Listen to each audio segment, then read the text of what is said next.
명화를 보는 새로운 눈을 길러드립니다. 명작의 숨결을 따라 작품 속으로 한 발짝 더 걸어 들어가는 시간, 화요 명화 산책.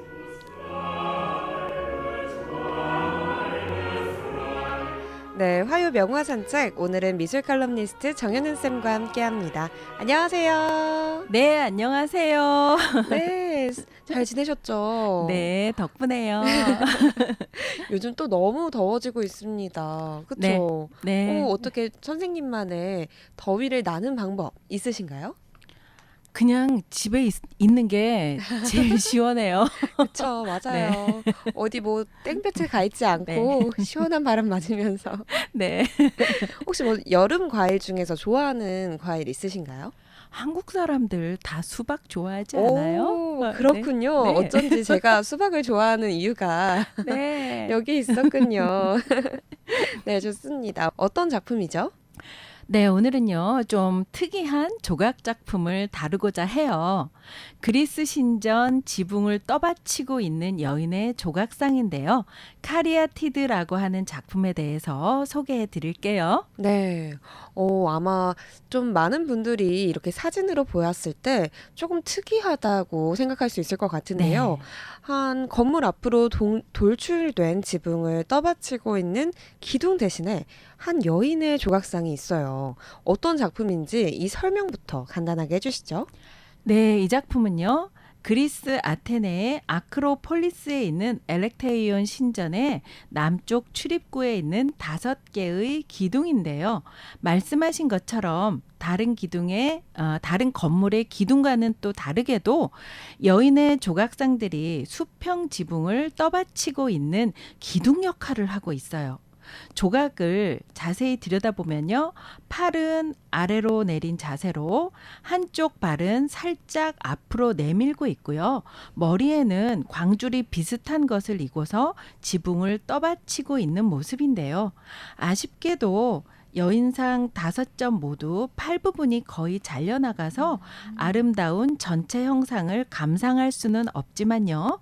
그래도 풍성한 머리카락을 뒤로 길게 따내린 여인의 아름다운 얼굴이나 풍만하고도 늘씬한 몸매를 감싸고 있는 우아한 긴 드레스에서 우아함이 느껴지는 작품이기도 합니다. 네.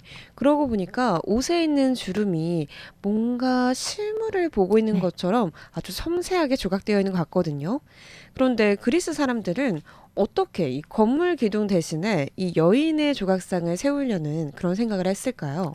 네, 한번 추측해 보실래요? 음, 좀 예쁘게 하고 싶지 않았을까요? 조금 더 독특하게 우리나라가 조각을 잘한다 이렇게 보여주고 싶었나요? 그것도 말이 되네요. 그래요? 아주 일리가 있는데요. 감사합니다. 네.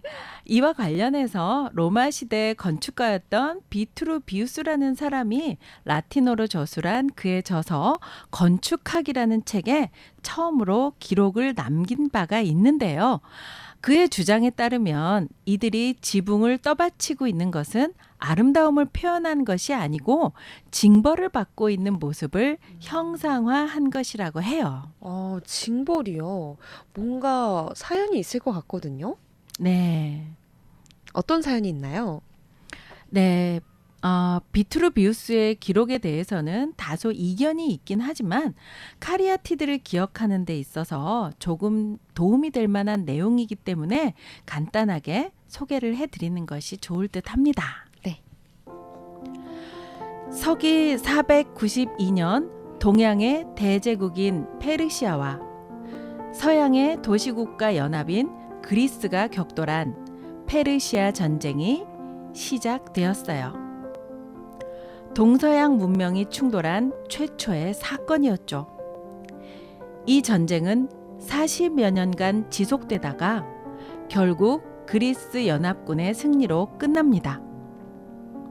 그런데 전쟁이 치열할 당시 그리스 연합국 중에는 페르시아 원정군의 막강한 위력 앞에 지레 겁을 먹고 항복하거나 적을 돕는 도시국가들도 있었어요. 카리아라는 도시국가도 그중 하나였죠. 이후 전쟁을 승리로 이끌고 지역의 맹주가 된 아테네는 연합군을 배신했던 도시국가들에 대해 가혹한 징벌을 내리는데요. 카리아에 쳐들어가서 남자들은 모두 죽이고 여자들은 노예로 삼았어요. 그리고 배반의 죄과를 후세에 전하기 위해서 카리아 여인들의 모습을 돌로 새겨 기둥으로 삼았는데요. 연약한 여인들이 영원히 지붕을 떠받치고 있는 모습을 형상화함으로써 동맹국들에게 배반에 대한 징벌의 본보기로 삼고자 했던 것이죠. 비트루비우스는 이처럼 여인 기둥을 만든 것이 카리아라는 도시국가의 징벌에서 유래되었기 때문에 미술이나 건축에서 여인으로 된 기둥 조각상을 가리켜 카리아티드라고 부르는 것이 여기에서 비롯되었다는 거예요. 네. 징벌이라고 생각하니까 이 기둥의 무게, 뭐라고 해야 될까요? 이 지붕의 무게가 더 무겁게 느껴지는 것 같아요. 네, 소름 끼치죠. 네, 조금 무섭게 느껴지네요. 그런데 조금 전에 비트루비우스의 이와 같은 기록에 약간의 이견이 있다고도 해주셨는데 그건 무슨 말씀이실까요? 네, 비트루비우스의 주장은 아주 드라마틱해서 많은 사람들에게 영감을 주었고요. 특히 르네상스 예술에 지대한 영향을 미쳤어요. 하지만 이와 같이 기둥의 여인을 조각하는 것이 페르시아 전쟁 이전에도 사용된 적이 있었기 때문에 네. 그의 설명에 신빙성이 떨어진다는 주장도 있거든요. 어찌되었든 지금은 이런 얘기들의 진위 여부를 일일이 따지기보다는요. 이 조각 작품이 주는 아름다움에 집중해 보시는 게 더 좋을 듯해요. 네, 알겠습니다. 지금 보시는 이 작품은요. 여러 카리아티드 중에서도 가장 아름답다고 알려진 작품인데요. 그리스의 가장 마지막 시기였던 헬레니즘 시기에 제작된 작품이에요. 헬레니즘 시기에 제작된 조각 작품의 스타일을 가리켜 헬레니즘 양식이라고 부르는데요. 이 시기 조각 작품들의 특징은 보시다시피 이렇게 여인들이 입은 옷자락의 주름까지도 디테일하게 강조하면서 풍만하면서도 균형 잡힌 인체를 타고 흘러내리는 듯한 옷자락의 출렁거림까지 표현하는 데 있어요. 이것은 옷 속에 감춰진 여체의 아름다움을 더 감각적으로 보여주는 특징이 있는데요. 이것을 미술사학자들은 헬레니즘 시대에 유행했던 조각 기법 중 하나인 드레펄이라고 해요. 일명 물에 젖은 옷자락 양식이라고 부른답니다. 네. 말 그대로 마치 옷이 젖은 것처럼 몸의 윤곽이 고스란히 드러나게 하는 그런 표현 방식을 말해요. 오, 이 아름다운 조각 기법이 헬레니즘 양식이었군요. 네. 이 물에 젖은 옷자락에 좀 드러난 그 여체를 표현하듯이 진짜 디테일하게 표현한 것 같아서 저도 그게 그 모습이 너무 인상 깊은 것 같습니다. 네. 그리스 시대 조각 작품을 보면요. 남성들은 대부분 완전한 누드 상태인데 반해서 여성들은 대부분 기본적인 옷을 입은 모습으로 표현을 했거든요. 네. 심지어는 아무리 여신일지라도 옷을 입혀놓은 모습이에요. 그렇다 보니 여성 조각을 제작할 때 있어서 인체의 아름다운 곡선은 표현은 해야겠는데 그렇다고 여성 누드는 허용되지 않는 상황에서 조각가들이 찾아낸 묘수가 바로 이처럼 물에 젖은 옷자락 방식을 사용한 거예요. 네. 하지만 이런 방식이 오히려 여체의 이 아름다운 곡선이 더욱 돋보이게 해서 훨씬 더 유혹적으로 느껴지는 것 같아요. 근데 진짜 그런 것 같아요. 사실 약간 보여줄 듯 말 듯, 원래 줄 듯 말 듯, 이게 가장 애타는 거거든요. 그렇죠. 밀당. 뭔가 직접적인 노출보다 훨씬 더 아름답고 네. 정말 뭔가 기품 있게 표현을 해준 것 같은데요. 그런데 제 기억에 좀 유럽의 큰 건물이나 큰 성당의 기둥에 사람의 모습을 새겨서 장식한 것들이 종종 있었던 것 같은데요. 이런 걸 모두 총칭해서 카리아티드라고 부르나요? 네, 기원전 4세기 무렵부터는 그리스 연합국이 국가의 수명을 다하고 이후 로마가 이 지역을 통치하기 시작했는데요. 네. 그리스를 점령한 로마인들은 그리스 유산에 대해서 굉장히 경외심을 갖고 있었어요. 그런 로마인들의 눈에 비친 카리아티드는 너무나 아름답고 훌륭한 작품이었죠. 그래서 로마인들은요, 자신들의 건축물에 이것을 본딴 인간 조각 기둥을 세워서 장식하기 시작했는데요. 이러한 건축 조각 방식은 그들이 점령한 넓은 영토의 곳곳으로 퍼져나갔어요. 이때 로마인들에게는 카리아티드의 유래보다는 인간 조각 기둥이 주는 미적인 감흥이 더 중요한 것이었죠. 그래서 이들은 기둥 조각에 여성뿐만 아니라 남성의 조각도 새겨 넣게 되는데요. 이런 남성 기둥 조각을 아틀라스라는 이름으로 부릅니다. 오, 진짜 예뻐 보이긴 했나 봐요. 네. 이거 남자도 만들어 볼까? 막 이랬던 거였잖아요. 네. 네, 화요 명화 산책. 오늘은 고대 그리스 헬레니즘 시대였던 기원전 4세기에 제작한 조각 작품이죠. 카리아티드에 대해서 이야기 나누고 있습니다. 앞서 남성 조각 기둥은 다른 이름으로 부른다고 말씀해 주셨는데요. 이 남성 조각 기둥을 지칭한다고 하는 아틀라스, 이 이름의 유래 어떻게 되나요? 네, 본래 아틀라스는요, 그리스 신화에 나오는 티탄 중에 하나를 가리키는 이름인데요. 아틀라스는 제우스와 티탄 사이에 전쟁이 있었을 때 티탄의 편에 서서 제우스를 상대로 싸웠는데요. 티탄이 제우스에게 토벌당하자 그 벌로 대지의 서쪽 끝에 서서 하늘을 떠받드는 형벌을 받게 되었어요. 그래서 아틀라스를 상징하는 모습은 힘겹게 하늘을 떠받들고 있는 천하장사의 모습으로 표현하곤 하는데요. 네. 그래서 남성을 새겨 넣은 조각 기둥에 그의 이름을 따서 아틀라스라고 부르거나 또는 여인 조각 기둥인 카리아티드와 대조되는 이름으로 바꿔서 아틀란티드라고 부르기도 해요. 오, 그러면 그 서양의 큰 성당 안에 기둥이나 벽면에 새겨지거나 설치되어 있는 성인이나 천사의 모습도 있잖아요. 그런 모습도 혹시 지금까지 설명해 주신 카리아티드나 아틀라스와 연관이 있는 걸까요? 네. 중세 시대가 오면서 모든 문화와 예술의 지향점이 유일신인 하느님께로 향했어요. 네. 이 시기에는 성당 안에 성인들의 모습이나 천사들의 모습을 길게 늘어뜨린 기둥 모양으로 새겨서 장식을 했죠. 이 또한 카리아티드나 아틀라스를 널리 퍼뜨린 로마의 영향이 컸다고 할 수 있는데요. 그 유래야 어떻든 이런 장식은 지금 제가 봐도 꽤 괜찮은 것 같아요. 네. 공간 활용도 좋고 또 무엇보다도 시각적으로 아름답잖아요. 그냥 아무것도 없는 심플한 기둥도 좋지만 이렇게 인간의 형상이 예술적으로 장식된 기둥도 아름답잖아요. 네. 또 오래전부터 예술의 기능은 교육적 효과를 동반했는데요.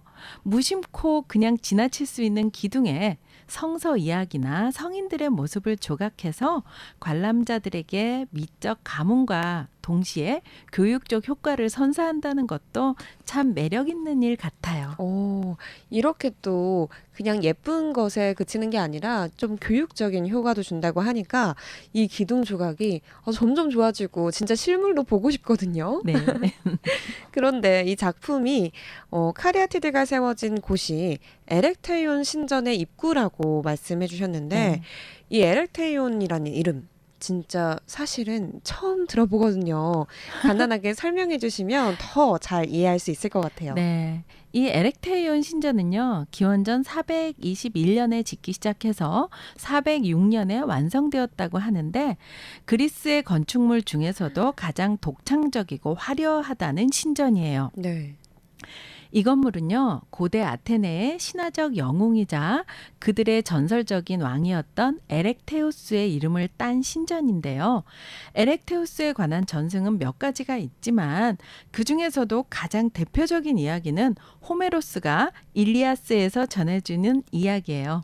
이에 따르면 에렉테우스는 대장장이의 신이자 기술의 신인 헤파이스토스와 땅의 여신 가이아 사이에서 태어난 아이라고 해요. 아테네인들은 이렇게 신들의 자식이라는 자부심을 부각시키고자 인간의 왕 에렉테우스를 모셨는데요. 특이하게도 에렉테우스 말고 아테네의 수호신인 아테나와 또 포세이돈까지 한 신전 안에 함께 모시고 있어요. 오, 이것은 아주 드문 경우인데요. 네. 역사와 신화를 결합하여 아테네의 영광이 지속되기를 바라는 그들의 염원을 표현한 대표적인 예라고 할 수 있죠. 이 조각 기둥이 기원전 4세기경에 제작됐다고 하셨는데요. 네. 진짜 오래됐잖아요. 기원전 4세기면. 네. 요즘은 좀 몇십 년만 지나도 건물이 쉽게 노후화되곤 하는데 비록 팔 부분은 좀 손상이 됐지만 또 이렇게 다 눈, 코, 입 아니 몸 이렇게 다 멀쩡하게 견뎌왔다는 게 너무너무 신기하거든요. 이 보존의 비법이 있는 거겠죠? 네, 당시 이렇게 아름다운 조각 기둥을 제작할 수 있었다는 거는 당시 그리스의 국력을 말해주는 건데요. 지금 보더라도 튼튼하고 아름답게 잘 만든 거예요. 그런데 최근에 들어서 이 작품이 이제 풍화작용 등으로 더 손상되는 것을 방지하기 위해서 복제품으로 대체되었고요. 네. 진품은 아크로폴리스 뮤지엄에 보관하고 있어요. 네. 그런데 원래 에렉테이온 신전의 카리아티드는 모두 6점이었는데요. 네. 그중에 5점만이 그리스에 있고 나머지 하나는 영국의 대형 박물관에 소장돼 있어요. 그래서 현재 이 신전 복제품으로 대체돼서 설치된 이 카리아티드도 5점만 있는 거예요. 이 조각상 역시 또 영국에 가 있네요. 왜 영국에 가 있나요? 그러게요. 18세기가 그리스가 오스만 투르크족에게 점령되었던 당시였는데요. 영국에서 대사로 파견되었던 엘긴 경이라는 사람이 있었어요. 그는 자신의 노름빛을 갚기 위해서 그리스 신전에 있는 조각 작품을 대량으로 배에 실어서 영국으로 보냈고요. 네. 이때 카리아티드 한 개도 함께 실려 갔던 거예요. 한마디로 문화재 약탈을 자행한 건데요. 이런 일은 과거의 상상을 초월할 정도로 빈번하게 그리고 뻔뻔스럽게 벌어졌어요. 이 사건을 바라보면 물론 남의 나라 문화재를 약탈해간 영국 측의 잘못이 가장 크다고 할 수 있지만 네. 또 자국의 귀한 문화재를 지켜내지도 못한 그리스 측도 뭐 제가 볼 때 잘했다고는 볼 수 없을 것 같네요. 아니 노른빚을 갚기 위해서 이 조각상을 정말 배포가 대단하네요. 네, 끝으로 이 작품 정리도 해주시죠. 네, 오늘은 비트루비우스의 기록에 전해지는 카리아티드에 얽힌 이야기를 들려드렸는데요. 저는 이 기록의 진위를 떠나서 인간의 역사 안에 존재했던 전쟁과 배신, 또 보복과 징벌이라는 키워드를 연상하면서요. 이 작품을 감상해 봤어요. 그리고 우리 인간의 역사 안에 무수히 반복되어 왔던 이러한 오류와 상처를 희석하는 것은 아마도 시간이 아닐까 하는 생각이 들었죠. 수천 년 동안 한시도 쉬지 않고 머리에 천정을 떠받치고 서 있는 저 카리아티드는 오래전에 있었던 인간들의 실수와 어리석음을 잘 알고 있다는 듯한 표정으로 지금도 제 자리를 지키고 서서 오랜 시간만이 만들어낼 수 있는 숭고한 아름다움을 발산하고 있는 듯합니다. 네. 시간이 결국에는 오류와 상처를 희석시켜준다. 역시 이 말도 참 연훈쌤 입으로 들으니까 더 좋은 것 같습니다. 고맙습니다. 네, 오늘은 고대 그리스의 조각 작품 카리아티드에 대해서 알아봤고요. 오늘도 함께 해주신 미술 칼럼니스트 정연훈쌤 고맙습니다. 감사합니다.